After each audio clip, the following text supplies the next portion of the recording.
பல மாதங்களுக்கு முன்பு யாரோ உதிர்த்த ஒரு சிறு வார்த்தை அல்லது பல வருடங்களுக்கு முன்பு உங்களுக்கு நெருக்கமானவர்கள் செய்த ஒரு அவமானம். இதை ஏன் இத்தனை காலமாக உங்கள் மனதிற்குள் ஒரு பெரிய பாறாங்கல்லை போல சுமந்து கொண்டிருக்கிறீர்கள்? ம், இது நாம் அனைவரும் தினமும் சந்திக்கும் ஒரு போராட்டம்தான். ஆமாம், கொஞ்சம் யோசித்து பாருங்கள். அந்த சம்பவம் நடந்து முடிந்து பல வருடங்கள் ஆகிவிட்டன.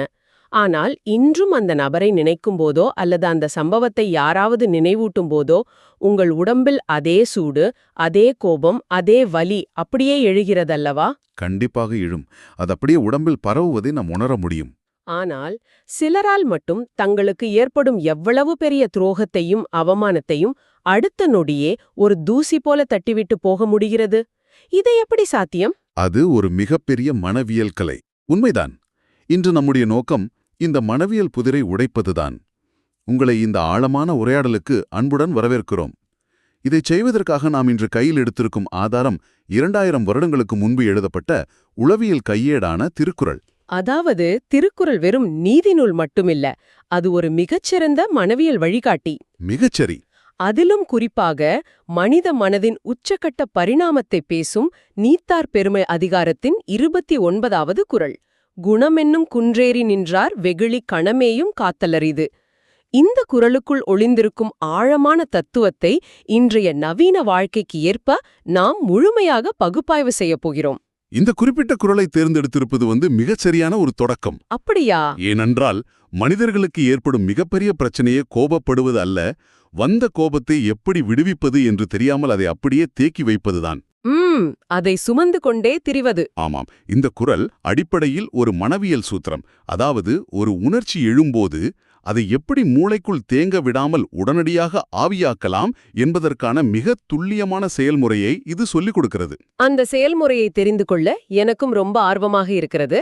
ஆனால் வள்ளுவர் இதை கையாளுவதற்கு முன் அவர் பயன்படுத்தும் ஒரு உருவகத்தை நாம் புரிந்து கொள்ள வேண்டும். சரி, சொல்லுங்கள். அவர் சாதாரணமாக நல்லவர்கள் கோபப்பட மாட்டார்கள் என்றோ அல்லது பக்குவப்பட்டவர்கள் பொறுத்துக் கொள்வார்கள் என்றோ சொல்லவில்லை.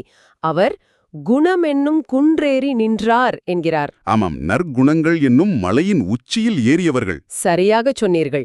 ஒரு தரைமட்டத்திலிருந்து மலையின் உச்சிக்கு செல்வது என்ற இந்த உருவகம் வெறும் வார்த்தை ஜாலம் கிடையாதில்லையா? இதன் பின்னணியில் உள்ள அந்த உளவியல் மாற்றம் என்ன? இதை இப்படி பாருங்கள். ஒரு மலை என்பது எப்படி உருவாகிறது? அது ஒரு நாற்காலியையோ அல்லது ஒரு சுவற்றையோ போல சில நாட்களில் கட்டி எழுப்பப்படுவது அல்ல. ஆமாம், அதற்கு பல 1000 வருடங்கள் ஆகும். கண்டிப்பாக. பூமியின் அடியாழத்தில் ஏற்படும் அதீத அழுத்தத்தால், தட்பவெப்ப நிலைகளின் கடுமையான மாற்றத்தால், புயல், மழை, வெயில் என அனைத்தையும் எதிர்கொண்டு தன்னைத்தானே உருமாற்றி வானல்லாவ உயர்ந்து நிற்பதுதான் ஒரு மலை.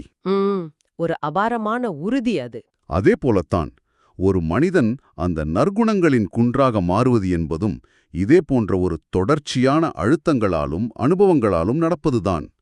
சாதாரண நிலையில் இருக்கும் மனித மனம் ஒவ்வொரு சிறு விமர்சனத்திற்கும் ஒவ்வொரு சிறு இழப்பிற்கும் ஆட்டம் காணும். தரைமட்டத்தில் நிற்கும்போது அப்படித்தானே இருக்கும். ஆமா, தரைமட்டத்தில் இருக்கும்போது எல்லாமே நம் முகத்திற்கு நேராக மிக பெரிதாக தெரியும். ஆனால் தொடர் விழிப்புணர்வாலும் பற்றுதல்களை விடுவதாலும் ஒருவன் அந்த மலையின் உச்சியை அடையும்போது அவனுடைய ஒட்டுமொத்த பார்வையும் விரிவடைகிறது. இதை நாம் எப்படி புரிந்து கொள்ளலாம் என்றால், ஒரு நிஜ வாழ்க்கை உதாரணத்தை சொல்கிறேன். நாம் ஒரு பரபரப்பான நகரத்தின் சாலையில் நின்று கொண்டிருக்கிறோம் என்று வைத்துக்கொள்வோம். சரி. அங்கு நடக்கும் டிராஃபிக் நெரிசல், வாகனங்களின் இடைவிடாத சத்தம், மனிதர்களின் முட்டி மோதும் அவசரம், இதெல்லாம் நமக்கு மிக பெரிய விஷயமாக, பெரும் எரிச்சலாக தெரியும். நாமும் அந்த சலசலப்பில் ஒருவராகி விடுவோம் இல்லையா? நிச்சயமாக. அந்த சத்தம் நம்மை பைத்தியமாக்கிவிடும்.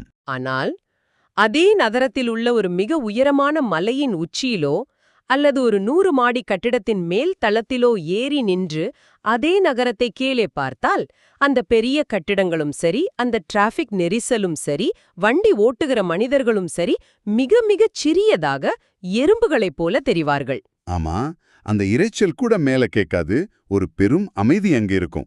அதே போலத்தான் இந்த பரந்த பார்வையை அடைந்தவர்களுக்கு, மலையின் உச்சியில் நிற்கும் அந்த துறவிகளுக்கு நம்மை போட்டு உழுக்கும் உலகத்து பிரச்சனைகள் மிகச் சிறியதாக தெரியும் என்று நாம் எடுத்துக்கொள்ளலாமா? அந்த உதாரணம் மிக கச்சிதமாக பொருந்துகிறது. அந்த உயரத்திலிருந்து பார்க்கும்போதுதான் ஒருவன் தன் வாழ்க்கையின் ஒட்டுமொத்த வரைபடத்தையும் காண்கிறான். ஒரு பெரிய அகண்ட பார்வை. ஆமாம், ஒரு சிறு அவமானம் என்பது அந்த பெரிய வரைபடத்தில் ஒரு சின்ன புள்ளிதான் என்பதை அவன் மனம் உணர்கிறது. தரைமட்டத்தில் இருப்பவன் ஒவ்வொரு சிறு பிரச்சனையையும் தன் அகந்தையின் மீது, அதாவது தன் ஈகோ மீது விழுந்த அடியாக பார்க்கிறான். அதனால் அது மலையளவு பெரிதாக தெரிகிறது. ஓ, அதனாலதான் சின்ன விஷயம் கூட பெரிய வலியை கொடுக்கிறது. மிகச்சரி. ஆனால் குணமென்னும் குன்றேறி நின்றவர் பிரபஞ்சத்தின் பின்னணியில் அந்த பிரச்சனையை பார்க்கிறார். அந்த பரந்த பார்வையில் பொறாமை, பழிவாங்கும் எண்ணம், மற்றவர்களை தாழ்க்கை தன்னை உயர்த்திக் கொள்ளும் ஆசை எல்லாமே அர்த்தமற்றதாக மாறிவிடுகிறது. ஆனா எனக்கு இங்கே ஒரு மிகப்பெரிய சந்தேகம் எழுகிறது. என்ன சந்தேகம்? இப்படி மலையின் உச்சியில் நின்று எல்லாவற்றையும் மிகச் சிறியதாக பார்ப்பதால் அவர்களுக்கு மனிதர்கள் மீதோ அல்லது இந்த சமூகத்தின் மீதோ ஒரு அலட்சியம் வந்துவிடாதா? அதாவது எதை பற்றியும் கவலைப்படாத ஒரு நிலை என்கிறீர்களா? ஆமாம். எப்படியும் இது ஒரு சின்ன பிரச்சனைதான், இதில் நான் ஏன் தலையிட வேண்டும் என்ற ஒருவித உணர்ச்சியற்ற நிலைக்கு அவர்கள் தள்ளப்பட மாட்டார்களா? உலகத்துச் சலசலப்புகள் அவர்களை பாதிக்காது என்றால் அவர்கள் சமூகத்திலிருந்து தங்களை துண்டித்துக் கொண்டவர்கள் என்றுதானே அர்த்தம்? இது பலரும் கேட்கும் மிக முக்கியமான ஒரு கேள்வி. மலையின் உச்சியில் நிற்பவர்கள் உலகை விட்டு ஓடிப்போனவர்கள் அல்ல, உணர்ச்சிகளே இல்லாதவர்கள், மரக்கட்டை போன்றவர்கள் என்று அவர்களை நாம் தவறாக புரிந்து கொள்கிறோம். ஓ, அப்படியென்றால் அவர்களுக்கு உணர்ச்சிகள் இருக்குமா? கண்டிப்பாக இருக்கும். அலட்சியம் என்பது வேறு, தெளிவு என்பது வேறு. அலட்சியம் என்பது பயத்தினாலோ அல்லது பொறுப்பற்ற தன்மையினாலோ உலகத்தை தவிர்ப்பது. ஆனால் தெளிவு என்பது உலகத்தின் உண்மையான தன்மையை புரிந்துகொண்டு எதில் தலையிட வேண்டும், எதை அப்படியே கடந்து செல்ல வேண்டும் என்று பகுத்தறியும் திறன். இது கேட்பதற்கு மிக ஆழமாக இருக்கிறது. அவர்கள் மனிதர்கள் மீது அக்கறை இல்லாதவர்கள் அல்ல, மாறாக தேவையற்ற உணர்ச்சி நாடகங்களில் சிக்கிக் கொள்ளாதவர்கள். இதனால்தான் வள்ளுவர் அடுத்த வரியில் மிக நுட்பமாக அவர்களுக்கு கோபம் வரும் என்பதையே பதிவு செய்கிறார். நீங்கள் சொல்வது சரி. குணம் என்னும் குன்றேறி நின்றார் வெகுழி என்று வள்ளுவர் தெளிவாக சொல்கிறார். வெகுழி என்றால் கோபம். ஆமாம், சினம் அல்லது கோபம். அவர்கள் அவ்வளவு உயர்ந்த நிலையில், பற்றற்ற நிலையில் நின்றால் அவர்களுக்கு ஏன் கோபம் வரப்போகிறது?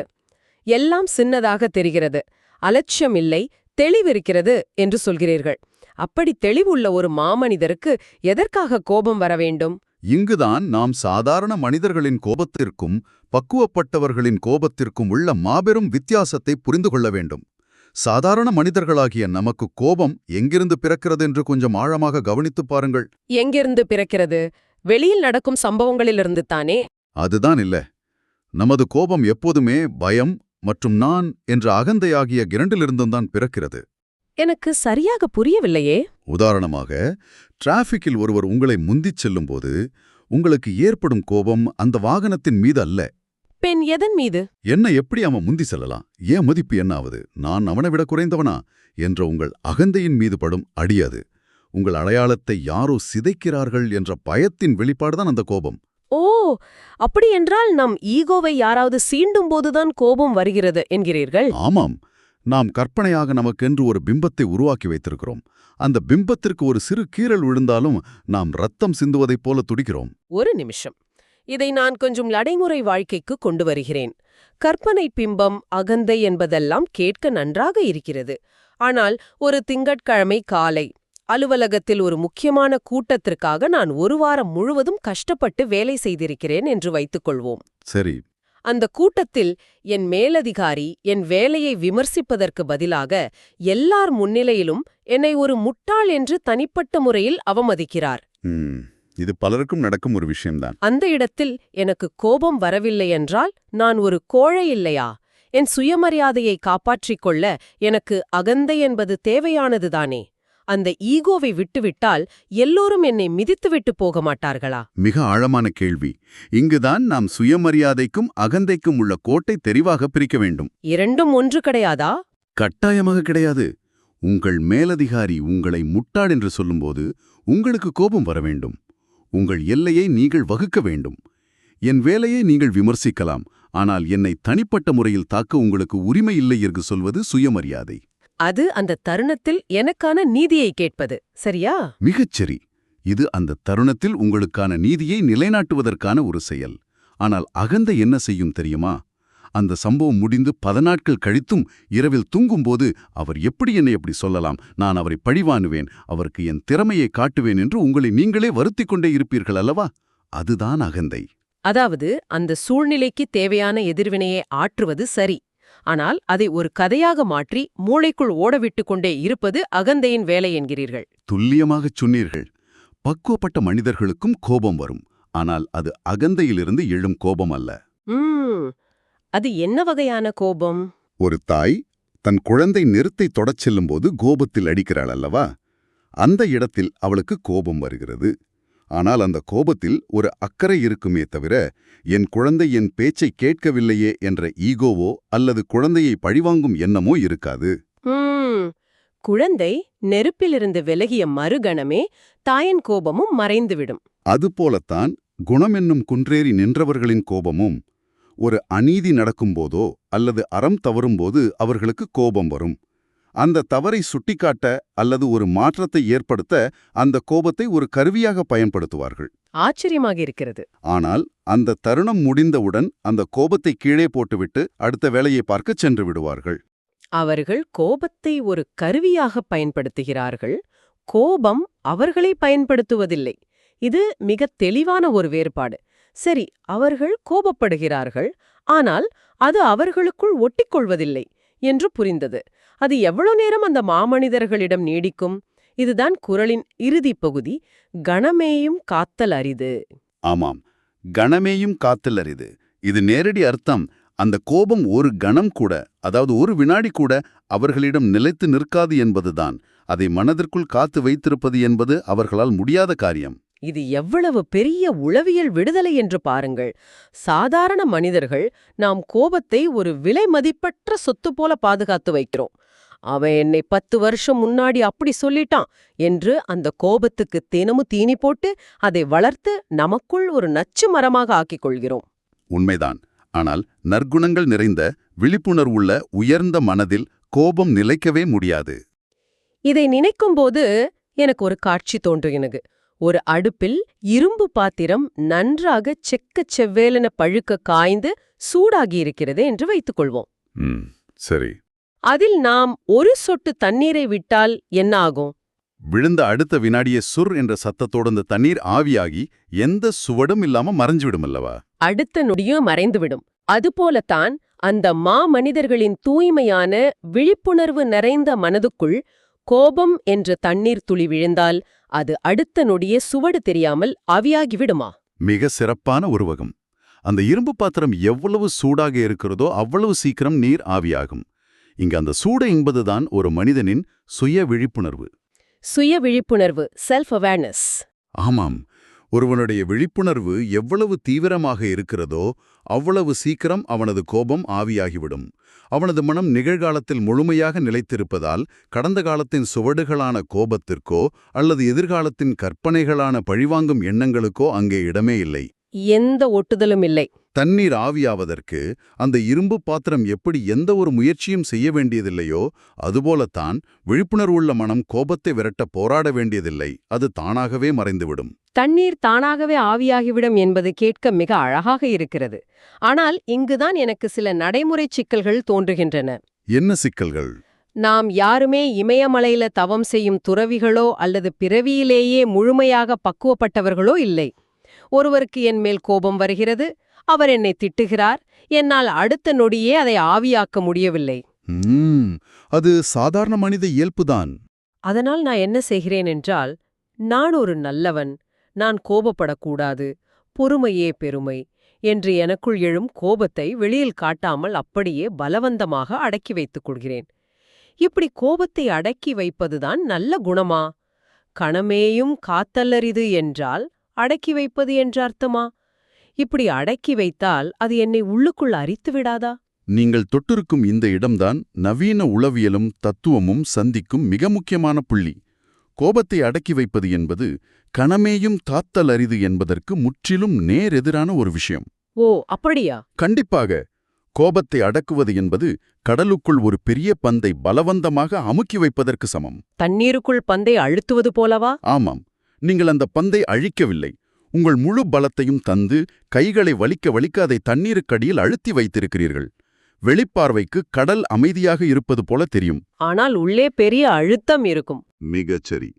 உங்கள் கவனம் சற்றே சிதறினாலும் அல்லது உங்களுக்கு களைப்பு ஏற்பட்டாலும் அந்த பந்து பல மடங்கு வேகத்தில் மேலே எழும்பி வந்து உங்கள் முகத்திலேயே ஓங்கி அடிக்கும். கோபத்தை அடக்குவது இதைத்தான் செய்யும். அது எப்போதாவது ஒரு நாள் சம்பந்தமே இல்லாத ஒரு நபரின் மீதோ அல்லது உங்கள் குடும்பத்தினர் மீதும் மிகப்பெரிய அளவில் வெடித்து சிதறும். ஓ, அப்படியென்றால் அடக்கி வைப்பது தீர்வே கிடையாது. கடலுக்குள் பந்தை அழுத்தி வைப்பது போல அது என்றாவது ஒரு நாள் நம்மையே தாக்கும். சரி, கோபத்தை அடக்கவும் கூடாது, அதே சமயம் அதை வைத்துக்கொண்டு அடுத்தவர்களை தாக்கவும் கூடாது என்றால் வேறு என்னதான் செய்வது? அந்த விழிப்புணர்வு நிலையை அடைவது எப்படி? எனக்கு கோபம் வரும்போது அந்த தருணத்தில் நான் என்ன செய்ய வேண்டும்? இதற்கு சிறந்த வழி, கோபம் வரும்போது அதை எதிர்த்து போராடாமல் ஒரு சாட்சியாக ஒரு மூன்றாவது நபரைப் போல விலகி நின்று அதை கவனிப்பதுதான். விலகி நின்று கவனிப்பதா? அதாவது உங்களுக்கு கோபம் வரும்போது எனக்கு கோபம் வருகிறது, நான் கோபமாக இருக்கிறேன் என்று அந்த உணர்ச்சியோடு உங்களை முழுமையாக அடையாளப்படுத்திக் கொள்கிறீர்கள். அப்படி செய்யாதீர்கள். அதற்கு பதிலாக உங்கள் உடம்பில் ஏற்படும் மாற்றங்களை கவனியுங்கள். உடம்பில் என்ன மாற்றங்கள்? இதயம் வேகமாக துடிப்பதை, முகம் சூடாவதை, கைகள் இறுகுவதை வெறும் பார்வையாளனாக நின்று கவனித்து பாருங்கள். நான் கோபமாக இருக்கிறேன் என்று நினைப்பதற்கு பதிலாக என் உடம்பிலும் மனதிலும் கோபம் என்ற ஒரு உணர்ச்சி எழுகிறது என்று பிரிந்து நின்று பாருங்கள். நான் கோபமாக இருக்கிறேன் என்பதற்கும் எனக்குள் கோபம் எழுகிறது என்பதற்கும் உள்ள வித்தியாசத்தை உணர்வதென்பது மிகப்பெரிய சிந்தனை மாற்றம். இது நம் கையில் இருக்கும் ரிமோட் கண்ட்ரோலை நாமே எடுத்துக்கொள்வது போல இருக்கிறது. 100% உண்மை. யாரோ ஒருவர் வந்து ஒரு வார்த்தை சொல்லி நம் மனதின் ரிமோட்டை அவர்கள் அழுத்தி நம்மை ஆட வைக்க நாம் அனுமதிக்கவில்லை. உணர்ச்சி வருகிறது, அது உடம்பில் ஏற்படுத்தும் மாற்றங்களை நாம் ஒரு பார்வையாளனாக கவனிக்கிறோம். ஆமாம். அப்படி நீங்கள் பிரிந்து நின்று கவனிக்கத் தொடங்கும் அந்த நொடியே கோபத்திற்கும் உங்களுக்குமான அந்த ஒட்டுதல் அருந்து விடுகிறது. எந்த உணர்ச்சியும் தானாகவே நீண்ட நேரம் உயிர் வாழ முடியாது. நாம் அதை திரும்ப திரும்ப நினைப்பதால் தான் அது வாழ்கிறது. சரியாக புரிந்து கொண்டீர்கள். நாம் அதை நினைத்து நினைத்து கற்பனை கதைகளை உருவாக்கி அதற்கு எரிபொருளை கொடுப்பதால்தான் அது மாதக்கணக்கில் வருடக்கணக்கில் வாழ்கிறது.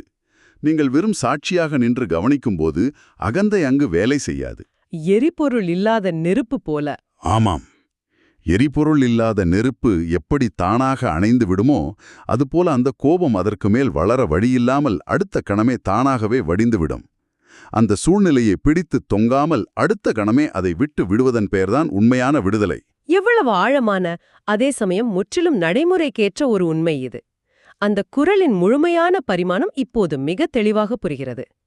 குணமென்னும் குன்றேறி நின்றார் வெகுழி கணமேயும் காத்தல் அரிது என்பது ஏதோ இலக்கண பிழையற்ற பழங்கால செய்யுள் வரி மட்டுமல்ல. அது மனித மனதின் சுமையை குறைக்கும் ஒரு உளவியல் மருத்துவம். ஆமாம்.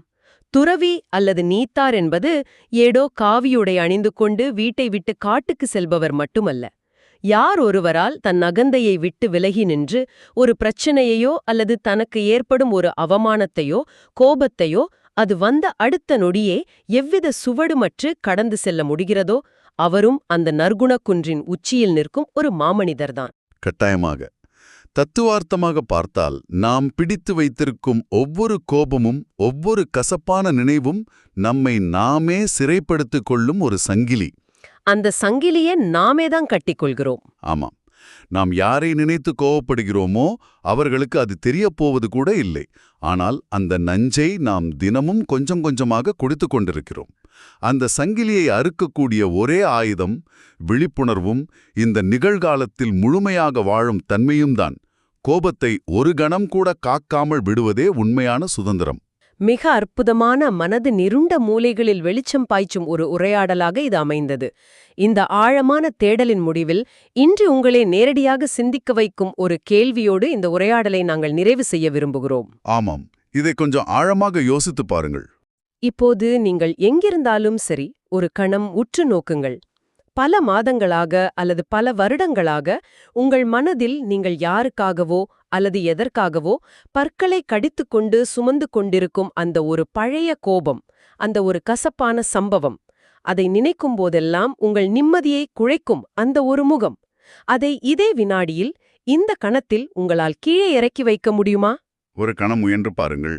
அப்படி வைத்தால் இத்தனை வருடங்களாக நீங்கள் சுமந்து கொண்டிருந்த அந்த பெரிய பாறாங்கல் உங்கள் நெஞ்சிலிருந்து இறங்கிய பிறகு நீங்கள் உணரும் அந்த முழுமையான ஆழமான சுதந்திரம் எப்படி இருக்கும்? உங்கள் மனதை நீங்களே சிறைப்பிடித்திருக்கும் அந்த கதவின் திறவுகோல் உங்கள் கையில தான் இருக்கிறது. அந்த கதவை திறந்து அந்த சுதந்திரத்தை முழுமையாக உணருங்கள். மனதில் ஒரு ஆழமான அமைதியும் மௌனமும் நிரம்பட்டும். இந்த அமைதி உங்களுடனேயே இருக்கட்டும். இவ்வளவு நேரம் கேட்டதுக்கு ரொம்ப நன்றி. இந்த யூடியூப் சேனல் எந்தவித பண நோக்கமும் இல்லாம தான் நடக்குது. ஆமாம், இது ஒரு சேவை மனப்பான்மையோடு செய்யப்படுவது. இந்த ஆடியோ புத்தகம் உங்களுக்கு பயன் தருது என்று நினைத்தால் இந்த முயற்சி தொடர்ந்து போக உங்க ஆதரவு மிகவும் உதவும். உங்களால் முடிந்த ஒரு சிறிய ஆதரவு கூட எங்களுக்கு பெரிய உதவிதான். என்னுடைய இந்த முயற்சிக்கு நன்கொடை அளிக்க விருப்பம் இருந்தால் கீழே டிஸ்கிரிப்ஷன்ல கொடுக்கப்பட்டுள்ள UPI ID மூலம் வழங்கலாம். உங்களால் முடிந்த அளவு போதும். ஆமாம், இந்த வீடியோ உங்களுக்கு பயனுள்ளதாக இருந்தால் கட்டாயமாக சப்ஸ்கிரைப் பண்ணுங்க. மற்றவர்களுக்கும் பகிர்ந்து கொள்ளுங்கள். இந்த கருத்துக்கள் அவர்களுக்கும் தேவையாக இருக்கலாம். லைக் பண்ணுங்க. உங்க கருத்துக்களை கமெண்ட்ல பகிருங்க. உங்க அனைவருக்கும் எங்கள் மனப்பூர்வமான நன்றி. நன்றி. மீண்டும் ஒரு ஆழமான தேடலில் சந்திப்போம்.